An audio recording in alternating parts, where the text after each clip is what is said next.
গজব হয়ে যাবে। পৃথিবীর 550 কোটি মানুষ, এটা তো হাদিস, আমি বারবার বলেছি আপনাদেরকে, তথ্য দিয়ে, হাদিসে আছে এরকম। ইউকতালু সুলুস, 1/3 খুন হয়ে যাবে, নিহত হয়ে যাবে, আর 1/3 বিভিন্ন মহামারীতে মারা পড়বে, থাকলো আর 1/3। 820 কোটি মানুষের মধ্যে 350 কোটি মানুষ থাকবে।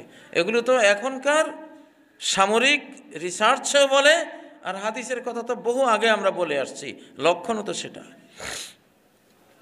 যেসব মানুষদের কাছে পারমাণবিক এই অস্ত্রগুলোর নিউক্লিয়ার বাটনগুলো আছে,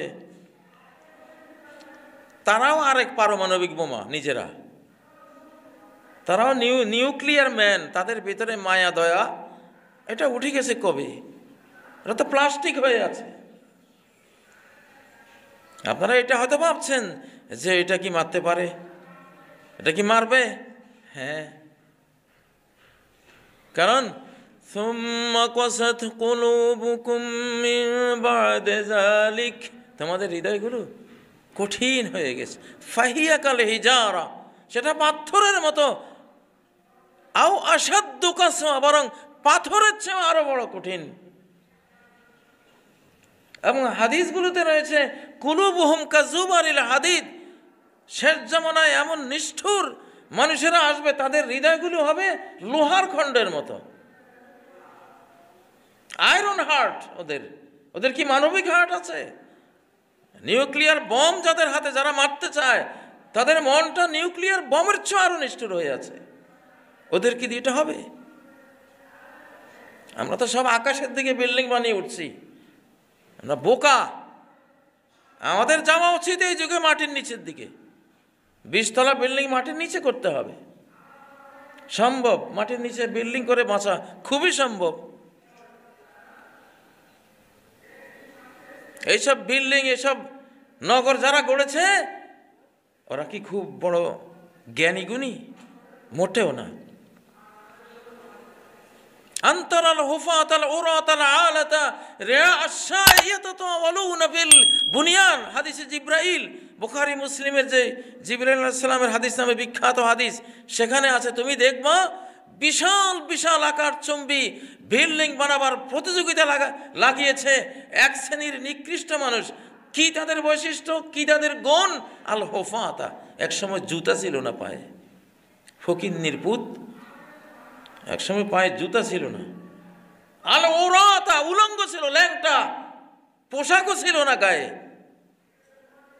এমন অবস্থা ছিল। আল আলা, দরিদ্র ফকির, খাইতে পায় না, পড়তে পায় না, শিক্ষা নাই, দীক্ষা নাই, রুজি করবে সেই বুদ্ধি নাই, এই শ্রেণী। রেয়া আশা, ছাগল চড়িয়ে, ভেড়া পশু চড়িয়ে জীবন যাপন করত। আজকে তারা কেউ 15 তলা, কেউ 20 তলা, কেউ 50 তলা, কেউ 100, কেউ 200 তলা বিল্ডিং এর মালিক। এই শ্রেণীটা হাদিস। ইতিহাস খোঁজেন, বিশাল বিশাল টাওয়ারের মালিকদের সবগুলি এই 4টা টাইটেল, আল হুফাত, আল উরাত, আল আলাতা, রিয়াসা।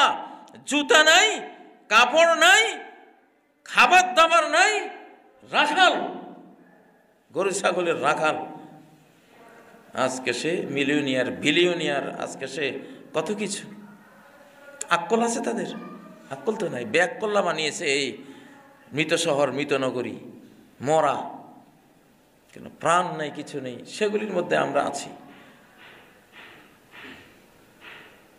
এখন আমারও তো দোষ আছে। আমি যদি এইসব বিল্ডিং বানাবার বিষয় একটু চিন্তা করা লাগতো, তাহলে আজ থেকে 50, আমি তো 50 বছর আগে বক্তাও ছিলাম না, 40 বছর আগে থেকে ওয়াজ করা দরকার ছিল যে বিল্ডিং নিচে বানাও, নিচের দিকে যাও। এখন যাচ্ছে। এখন ফিলিস্তিন দেখেন, উপরে এক ফিলিস্তিন, ভেতরে আরেক ফিলিস্তিন, মাটির নিচে। আল্লাহ ওদেরকে ওই জ্ঞান দিয়েছে, ওরা মাটির নিচে চলে গেছে, এই জন্য বেঁচে আছে। না হলে গোরস্থান হয়ে গিয়েছিল, সব শেষ হয়ে যেত। ইসরায়েলও একই কাজ করেছে, উপরে এক ইসরায়েল, মাটির নিচে আরেক ইসরায়েল। ওদের কোনো চিন্তা নাই, ওদের পরমাণু মাস্ক সবার আছে। পরমাণু বোম পড়লে ওরা মাটির নিচে ইসরায়েলে ঢুকবে। কিন্তু আমরা আমরা কি আছেটা কি? আমাদের তো খালি খালি চোর আর ছুরি আর ছামারি করে কিভাবে দেশের খালি করা যাবে। বিগত একটা আল্লাহ তাআলা ওদের কি বলবো আর, এখন মুখের নাম নিতেও ঘৃণা করেছেটা কি দেশটারে। এই দেশের দুইটাই শক্তি এই দেশের রক্ষার জন্য, একটা সামরিক সেনাবাহিনী আর একটা হলো ইসলামিক শক্তি আলিম ওলামা। আলিম ওলামাদের যে জনগণ, এরা এই দেশ রক্ষার শক্তি। এটা এই দুইটা শক্তি এই দেশ রক্ষা করবে, দুইটাই সর্বনাশ করে দিয়েছে বিগত ওই রেজিম, ওই দালাল, ওই দাসী সরকার। পিলখানা দিয়ে সেনাবাহিনীকে ধ্বংস করে দিয়েছে, সেনাবাহিনী ধ্বংসের পরে নজর দিয়েছে কারা কারা আছে আলিম ওলামা। মিডিয়ায় কথা বলে, মাহফিলে কথা বলে, গোটা জাতি লক্ষ লক্ষ মানুষ তাদের কথা শুনে। এরা এই শ্রেণীটা কারা, সেই শ্রেণীর নাম লিস্ট করে, আমাদের নাম লিস্ট করে আমাদেরকে কাউকে গুম, কাউকে খুন, কাউকে ফাঁসি। কেন কেন নিজামীকে ফাঁসি দেওয়া হলো? কেন মুজাহিদ সাহেবকে ফাঁসি দেওয়া হলো? কেন কামরুজ্জামানকে ফাঁসি দেওয়া হলো? দোষটা কি? দোষটা একটা, এরা ইসলামী শক্তি, বিশাল শক্তি, বাংলাদেশ রক্ষা করতে পারে এরা। অতএব দিল্লিতে বসে সিদ্ধান্ত হয়েছে সেনাবাহিনী যেমন ধ্বংস করে দিয়েছ, এবং দ্বিতীয় শক্তি হলো ইসলাম, বরং এটা 1 নম্বর শক্তি, এটাকে ধ্বংস করে দাও। সেই জন্য মামলা খেয়েছে, আর কিচ্ছু না। আপনাদেরকে শাক মাছ দিয়ে কত কিছু বোঝানো হয়। এই দোষের কিসের দোষ? কিসের দোষ এদেশের আলেমদের? আলেমরা দোষী হলে আলেমরা নিচ্ছিন্ন হয়ে যেত, তো নিচ্ছিন্ন হলি তো তোরা যারা জালিম।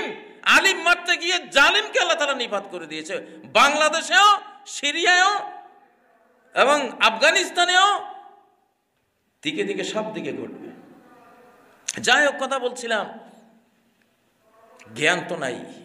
ওহির জ্ঞান না থাকলে মানুষ আবু জাহেল, যার ওহির জ্ঞান নাই সে বিশ্ব পণ্ডিত হলো, সে বিশ্ব আবু জাহেল। আজকে বাংলাদেশে এই যে জনগোষ্ঠী আমাদের আদরের, এসে ভাইগুলি, বোনগুলি, এই মা বাবাগুলি, কই বাঁচবে এরা? কিভাবে বাঁচবে? আল্লাহ তো বলছেন আলাম নাজআলিল আরদা কিফাতা, আমি কি এই জমিনকে এমন বানাইনি যে এই জমিন তোমার একটা ভাণ্ড, এই জমিন তোমার একটা ড্রাম, তোমার একটা পাতিল। এই জমিনে জানো তুমি, এটা একটা তোমার জীবন রক্ষার ভাণ্ড। এটা কেমন ভাণ্ড? আহিয়ান ওয়া আমওয়াতা, জীবিত অবস্থায় পৃথিবীটা তোমার বাঁচার ভাণ্ড, বাঁচার ভাণ্ডার। এটা জীবিত অবস্থায় মাটির উপরেও বাঁচতে পারো, মাটির নিচেও বাঁচতে পারো।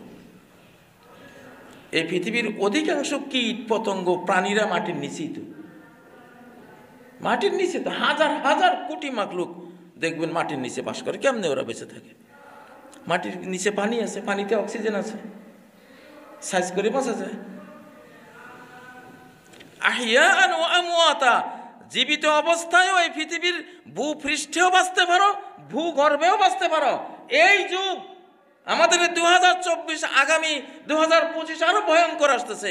এখন হলো এখনকার থিওরি, স্লোগান, এখনকার স্থাপত্য শিল্পের বিজ্ঞান, আর্কিটেকচারাল সায়েন্স হলো বাতনুল আরদি খায়রুম লাকুম মিন যাহরিহা, ভূগর্ভ ভূপৃষ্ঠের চেয়ে উত্তম। এখন প্রত্যেকটা বিল্ডিং বানাবার আগে, এখন থেকে, আগের ভুল তো যা হয়েছে সর্বনাশ হয়েছে, প্রত্যেকটা বিল্ডিং বানাবার আগে মাটির নিচে আগে 10 তলা 15 তলা যাও, ওইদিকে যাও, বাঁচার উপায়। পরমাণু বোম ইনশাল্লাহ মাটির নিচে তেমন কাজ করবে না, এটা তো উপরের দিকে যায়।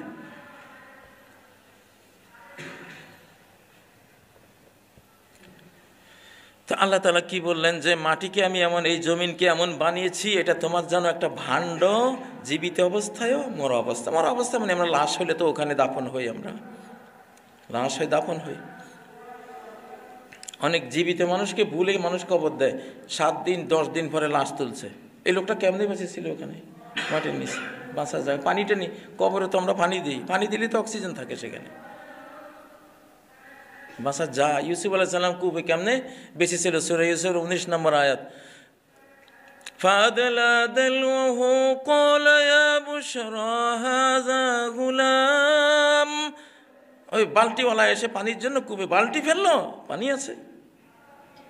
তো ইউসুফ তো নিচে নিচে বসে আছে, কারণ পানির সাথে অক্সিজেন থাকে। পানির তো 16% 14% অক্সিজেন, অক্সিজেনের খনি পানিটা আল্লাহ দিয়েছেন। ইউসুফ ওখানে অক্সিজেনের খনি আছে, তো বেঁচে আছে। পরে বালতিতে উনি বসলেন, ওই লোক মনে করলো কি পানি তুলতেছি, দেখে যে বাচ্চা একটা। যাই হোক, তা নিরাপত্তা আমাদের সরকারের প্রতি আহ্বান, আমাদের এখন সবার আগে হলো পারমাণবিক নিরাপত্তা, এইটা দরকার। এটা গোটা দেশের স্ট্রাকচারাল পরিবর্তন করতে হবে। বিল্ডিং তৈরির সিস্টেম, আপনার কত লাভ দেখেন। আপনি একটা জমিন কিনলেন, উপরে 10 তলা বানালেন, না আপনি এটা জানেনই যে নিচেও যে আমি 10 তলা করতে পারি। এখন আমার এই খুতবা শোনার পরে তো অনেকে আফসোস করবে যে কাজী সাহেব কেন এতদিন বললেন না। আপনি কত অলাভজনক বিল্ডিং বানালেন যে নিচে কিছু নাই। আরে ভাই, নিচে জ্ঞান থাকলে তো নিচে যেতেন আগে।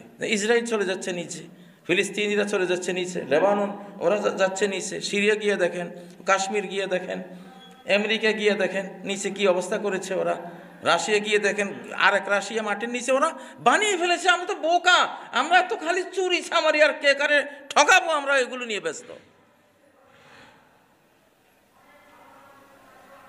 এখন সরকারের প্রতি আহ্বান হলো যেইভাবে পারা যায়, যতটুকু পারা যায়, যা থেকে পারমাণবিক ভয়ঙ্কর ধ্বংসযজ্ঞ থেকে হেফাজতের সে জ্ঞানটা দিতে হবে, শিক্ষা দিতে হবে। মাস্ক কোথায় পাওয়া যায়? কোম্পানি করেন, আমরা কিনে নিব। পারমাণবিক মাস্ক কেনা উচিত, এবং ভূগর্ভস্থ বাংকার, ভূগর্ভস্থ বিল্ডিং তৈরি হওয়া উচিত, তৈরি করা উচিত। নিজেরা প্রশিক্ষণ নেওয়া উচিত। এটা হলো 1 নাম্বার। প্রিয় ভাইয়েরা, তো আল্লাহ তাআলা কোরআনে আমাদেরকে তো শিক্ষা দিয়েছেন যে তোমাদের শত্রু আছে, ইবলিস যেহেতু পৃথিবীতে আছে, শান্তিতে থাকতে পারবে না। যুদ্ধ আসবেই, যুদ্ধ চাপাবেই তোমাদের উপরে। বাংলাদেশের উপর তো যুদ্ধ মাথার উপরে খাড়া, 2025-এ লেগে যেতে পারে। তাহলে প্রস্তুতি কি? আল্লাহ বলছেন ওয়া'আদ্দু লাহুম মাসতাতা'তুম মিন কুওয়া, শক্তি, সামরিক শক্তি যা পারো রাষ্ট্রীয়ভাবে। চোরাগুপ্তা না যে ওই একজনে ট্রেনিং দিতে গেছে ওনারে জঙ্গি বানাইয়া, আপনি এগুলির কোনো দরকার নেই। এটা রাষ্ট্র উদ্যোগ নেবে, সরকার উদ্যোগ নেবে, সেনাবাহিনীর মাধ্যমে, রাষ্ট্রীয় যারা নিরাপত্তা বাহিনী তাদের মাধ্যমে সরকারিভাবে এটা হবে। কারণ কিছু আর এখানে প্রপাগান্ডা করার কোনো সুযোগ থাকবে না, সেইভাবে করতে হবে। আল্লাহ সেই নির্দেশে দিয়েছেন। ঘোড়া প্রস্তুত করতে বলেছেন। তো এই যুগের ঘোড়া তো হলো ট্যাঙ্ক, সাঁজোয়া, আর্টিলারি যেগুলো আছে, এগুলো চাই। আগের যুগে এক একজন সাহাবীর 100, 500, 1000টা সামরিক ঘোড়া ছিল। এক একজন সাহাবীর 1000টা তলোয়ার ছিল, 1000টা বল্লম ছিল, কত হাজার তীর রেডি ছিল, প্রত্যেকে রাখতো। যুদ্ধের ডাক আসলে দেখা গেল গ্রামগঞ্জ থেকে লক্ষ লক্ষ সশস্ত্র, তখনকার যানবাহন, তখনকার হাতিয়ার সব কিছু আসতেছে। এখনো তো একই ফরজ। মুহাম্মদ সাল্লাল্লাহু আলাইহি ওয়াসাল্লামের ঘরে কিছুই নেই, কিন্তু যুদ্ধের সব কিছু আছে। আমাদের ঘরে কি আছে? সবই আছে, যুদ্ধের কিছুই নেই। সেই মজাটা ভুগবেন সামনে। এই খেসারত, এই বুলের খেসারতটা সামনে ভুগবেন, আসতেছে।